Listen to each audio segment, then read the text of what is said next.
Bonjour Chris, Maxime Landry, TVA Nouvelle, Montréal. Vous semblez profiter pleinement de votre séjour à l'intérieur de la station spatiale. On vous suit de façon assidue sur Twitter. Est-ce que vous pensiez vraiment devenir l'astronaute 2.0 ou c'est quelque chose qui vous a pris totalement par surprise?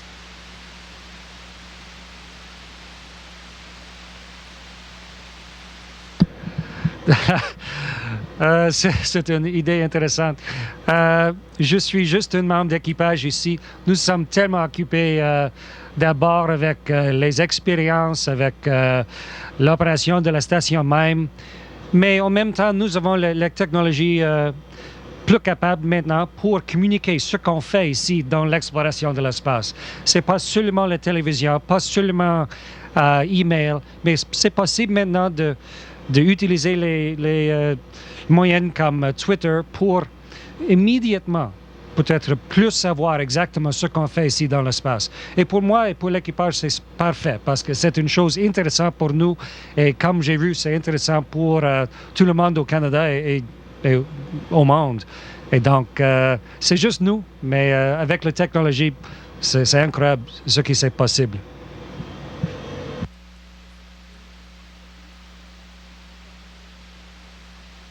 Hi, Chris. Peter Ray from the Canadian Press. Everybody's been following you on Twitter, and I think this morning you were approaching 160,000 followers. I noted you're about 10 times more than Tom Marshburn.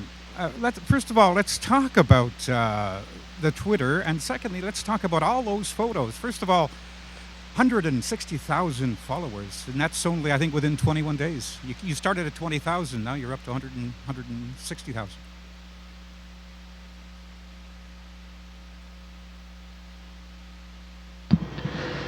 Well, with any new technology, Peter, it takes a while for people to get used to it and to start using it. Look at anything. Look at telephones a little over 100 years ago, or airbags in cars. Even though the technology exists, more and more people become aware of how useful it can be. And what we're doing on space station is fundamentally fascinating. And I think the evidence shows through a measure like Twitter, where of course, the exploration we're doing, the experiments we're doing, but the view that it gives us of the world, and I think the way that it encapsulates where we are in history as well, of people permanently living Earth. With these new technologies of communications, we can directly give people the human side of that. And the fact that now, gosh, over 150,000 people are directly following what we're doing here every day. I think it's just a direct measure of how important and useful this is in the human experience. Just one follow-up. Talking about those photos, everybody is talking about the images you're sending back. Just talk a little bit about those in English and then in French, and tell me, is there any favorite, or was there any among those photos that you've taken that really strikes you as more significant than others?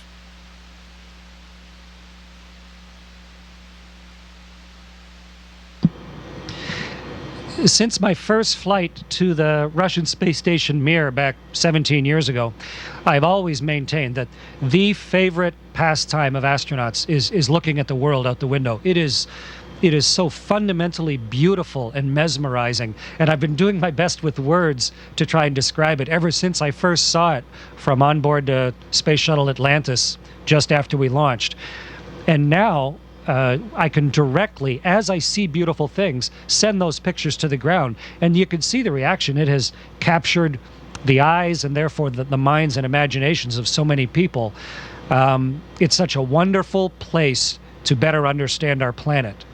And for me, I love the beautiful pictures of the world, but the one that was the most significant for me was looking at they're noctilucent clouds. These are clouds that you can barely see from the surface of the Earth. They're the highest clouds that exist, tiny ice particles way up in the mesosphere, and yet from orbit, as the sun rises, the light bounces off of those clouds directly into our eyes, and we can see a part of the Earth's atmosphere that's basically invisible to people on the surface. To me, that's both beautiful because of the colors and textures and ripples of it, but it's also really significant. It's a way to understand understand the changes in our atmosphere and a way to understand exactly how our atmosphere interacts with the universe beyond. So the ability to take pictures up here, it fulfills all sorts of different purposes and needs, and we are so lucky to be able to be the ones holding the cameras. Et en français, c'est incroyable d'avoir la chance de prendre les photos comme ça. C'est merveilleux. Depuis mon premier vol sur la station spatiale russe Mir il y a 17 ans, j'ai dit que le pastime, la chose la plus favorite pour les astronautes, c'est de voir la Terre. C'est fascinant de faire ça. Et dans cette vol, nous avons la technologie comme Twitter pour immédiatement donner ces images à la Terre, au tout le monde. Et pour moi, peut-être le plus favori, c'est les nuages en eau, les nuages noctilucents qui sont presque impossibles à voir de la Terre, mais ici de la station, c'est possible de les voir. Donc, c'est une chose tellement belle avec les couleurs et les textures, mais aussi une chose tellement intéressante pour les scientifiques parce que c'est une chose rare et une chose peut-être une indication de l'échange de l'atmosphère. Donc, nous sommes dans un endroit ici unique pour témoigner les changements, aussi pour témoigner en part de tout le monde sur la Terre. Hello, Elizabeth Howell from Space.com. Today's, as you know, is a special Canadian Day sort of on station and also at NASA. And I just was wondering, what sort of aspects of Canadiana are you trying to bring to the world as you're working up there? Thank you.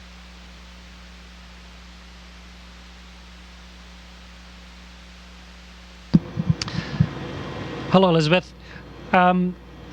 Today, on board the space station, we operated Canadarm2. And if you look at the direct link, it's amazing. We have the Canadian Space Agency in Saint-Hubert, just outside Montreal, with controllers there who are monitoring the health of the Canadarm.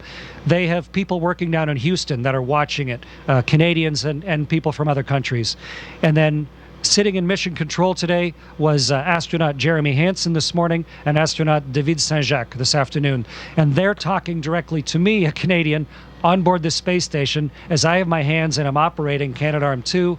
And that Canadarm built this space station. We're not the biggest partner by any means in the space station project, but we are a trusted and respected and capable partner.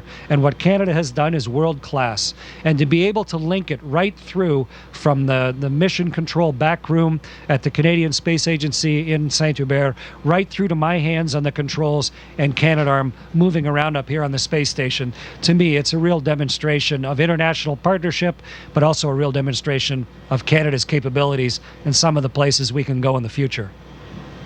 Just a quick follow-up. Do you have any parts of Canadian culture that you're also trying to portray, as well as the robotics?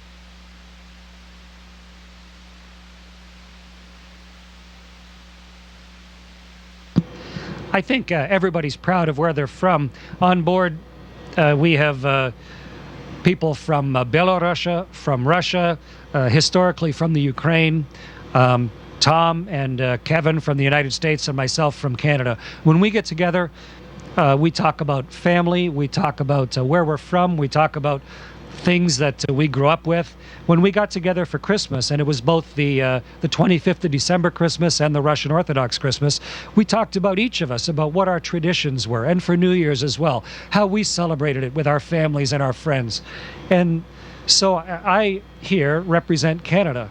And so I talk about how I grew up and what values are important in Canada. And between Canada and Russia and the U.S., we cover a lot of the world's dirt, a lot of the world's territory. And so there's lots of opportunity while you're looking out the window together to share the experience. And I've had several moments quietly floating in the cupola with one of the other crew members as the two of us in sort of a hushed, awe-filled conversation talk about what we're seeing, what it means to us, what we feel sort of as representatives of everyone that we came from on Earth. And we share that experience internationally up here. The space station is a wonderful crucible for that. Hi, it's Alan Woods from the Toronto Star newspaper. You're talking about the impression that some of these images leave with you. One of the images that I was struck by was your picture of Syria, over Syria, and you said it looks so peaceful from up here, but the reality on the ground is much different. How does what you're seeing change your impression of the world when you come back down to Earth?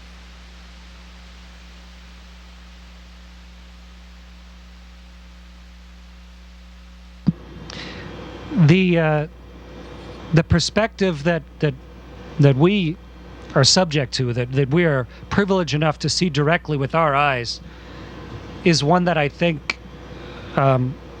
would benefit everyone. To go around the world in just slightly over 90 minutes, to see the whole world in 90 minutes, and then by the time you've come around the world, with the world turning underneath you, by the time you've come around the world, it's turned and you come over a new part. So the world just unrolls itself for you, and you see it absolutely discreetly as one place. And so when we do look down on a place that is currently in great turmoil or strife, it's hard to reconcile the inherent patience and beauty of the world with the terrible things that we can do to each other as people, and can do to the earth itself locally. And if people, I think, could see the perspective more clearly, and that's part of the reason that we work so hard to communicate what we're doing up here as an international team, is to try and just give people a little glimpse of that global perspective, that understanding of the fact that we're all in this together, and that this is a spaceship, but so is the world. And yes, there are important territorial issues, there are important personal issues, but at the same time, with increased communication, with increased understanding, comes a more global perspective, and it's one that we feel incredibly honored to see directly, and one that we do our best to try and pass on to everybody. And 160,000 people are looking through my eyes every day, and hopefully some of them internalize some of it also. Alors, bonjour, Monsieur Hadfield. Pascal Robidan, journaliste à la télévision de Radio-Canada. Vous avez manipulé le bras canadien ce matin. On voulait savoir également l'objet de vos recherches que vous avez participé à bord de la Station spatiale internationale.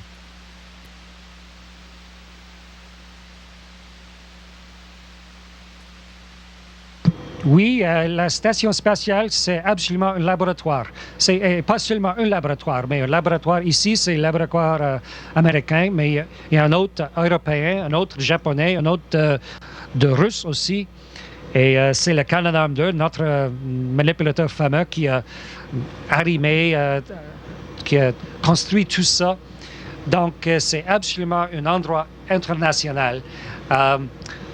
Il y a beaucoup des expériences différentes. Il y avait une expérience de le fluide physique hier soir, japonais, tellement intéressant. C'est une expérience impossible à faire sur Terre. C'est nécessaire d'avoir un environnement d'apaisanteur absolument tranquille, avec aucune force de gravité. Et avec ça, c'est possible de construire comme un pont de l'eau pour mieux savoir exactement comment la fluide fonctionne. C'est juste pour plus savoir les choses fondamentales. Il y a des expériences pour des colloïdes que j'ai fait ce matin. C'est pour les systèmes hydrauliques. C'est possible de faire l'expérience ici, impossible sur Terre. Juste après la conférence de presse, je fais une chose ici à une température très élevée pour savoir comme les métals se mélangent sans l'effet de gravité dans l'apesanteur. Aussi des expériences médicaux, les expériences canadiennes pour savoir le système de régler la pression dans le corps, le système de savoir comment notre balance fonctionne, tout ça. Toujours vers de 100 expériences différentes qui fonctionnent toujours ici dans la station spatiale. Donc c'est une... Chez nous, c'est tellement occupé. Il y a des choses à faire pour les astronautes ici. Et peut-être une dernière question. Vous êtes un amateur de musique. Lorsque vous regardez la planète Terre, quelle est la chanson qui vous revient en tête?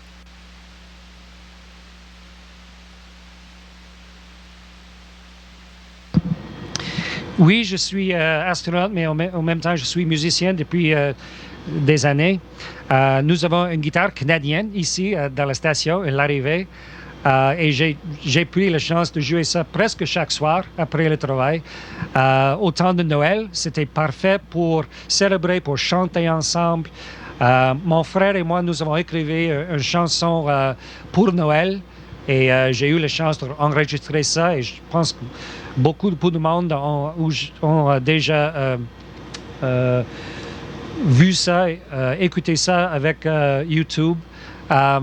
Mais pour moi, c'est les choses, les chansons folkloriques, les chansons de Canada que j'aime le plus. Et je pas seulement un chanteur, mais j'écris des chansons de temps en temps. Je suis en train maintenant d'écrire quelques chansons de la vie sur Terre, mais aussi peut-être avec l'influence de la vie ici dans la pesanteur. Et après 5 mois, peut-être je vais avoir assez pour une disque. Mais c'est juste une chose après le travail. Mais pour moi, c'est une chose nécessaire pour l'humanité, une chose humaine, une chose intéressante. Et je suis chanceux que nous avons une guitare ici avec nous. Hi, this is Joanne Brackus from CBC Television here in Montreal. I've thought long and hard about what to ask you because there's so much to ask. Hello. What still surprises you after all this time? I mean, of course, there's the robotics, there's everything that's going on up there, but I mean, you're floating and you're playing around and what is still surprising to you about being up there after all of these years?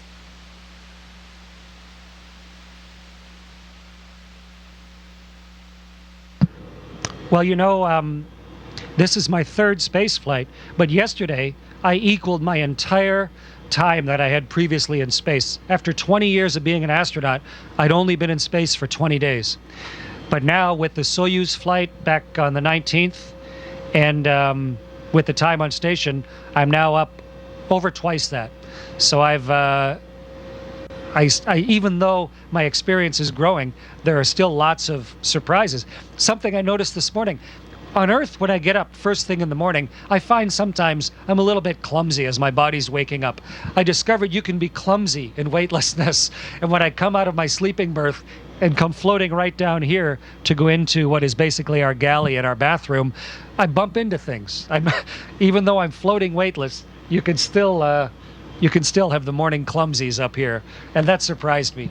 The other thing that surprises me is the difference between visiting space, which is what happened the last 2 times, and living in space, which is what's happening now. The incredible privilege of truly living this experience, of not having to rush everything, of not making everything one time, but actually being able to have a measured, thoughtful existence, to really absorb what it's like. That's different this time. And the richness of that, the impact on me personally, and hopefully on my ability to capture it and describe it to people for the rest of my life is much, much deeper. And I really count myself lucky to have that. My bosses would kill me if I didn't ask you this. I'm going to try to get you to say something about the Habs and the Leaves if playing, if you can. Maybe a little go Habs go, I don't know. I had to try.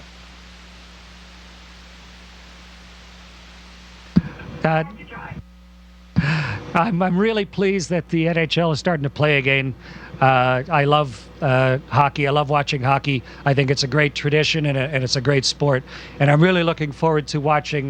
They pipe the games up to me here, and I can watch them while I'm working out. This is a piece of workout equipment right next to me, and it's a great thing to be able to put on and watch. And the first team I fell in love with and therefore that I'm loyal to my whole life is the Leafs, and I'm looking forward to watching the season begin and watching them play. But in reality, what I really like is people that are taking themselves to the limits of their capability to do something that is just barely possible. And that happens in sport. And that's what I really respect about the Olympics and NHL quality hockey. But it's what I respect about this place too. It is a huge team on the ground working, taking the things that we can do right to the very limit of human capability and seeing what you can find out there. And I really respect that. It's what I've shaped my whole life around. And the Leafs are still unbeaten. So I hope their season continues so well. Thank you very much. It was a pleasure. Nice to talk with everyone, and absolute best wishes from the crew of the International Space Station.